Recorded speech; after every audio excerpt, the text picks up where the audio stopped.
Missourians are speaking out today on the Epstein files. They're asking lawmakers to take action. The files may contain the details around a child sex abuse scandal involving disgraced businessman Jeffrey Epstein. Our Missouri Capitol reporter Hannah Falcon talked with Missourians calling for action.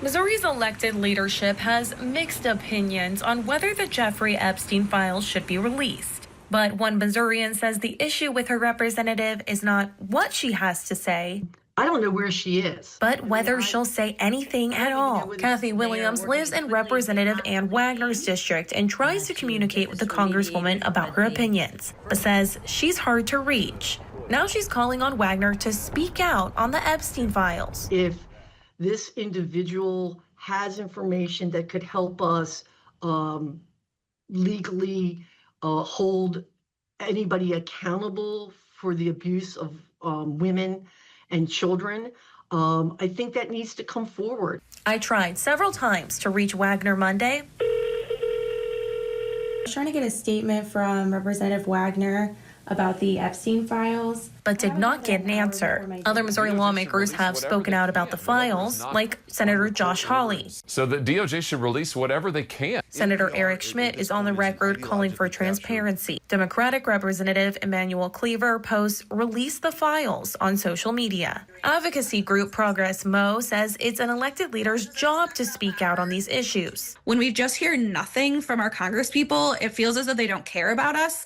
that they're just there for a paycheck. But more than the issue of the Epstein files themselves, Williams is just concerned she's not being heard by her representative. I think it's really important that representatives come into the community and hear all voices. The U.S. Congress is currently on a recess with no plans to return to work until September. So any action on the files is unlikely to happen in the meantime. Reporting in Jefferson City, I'm Hannah Falcon.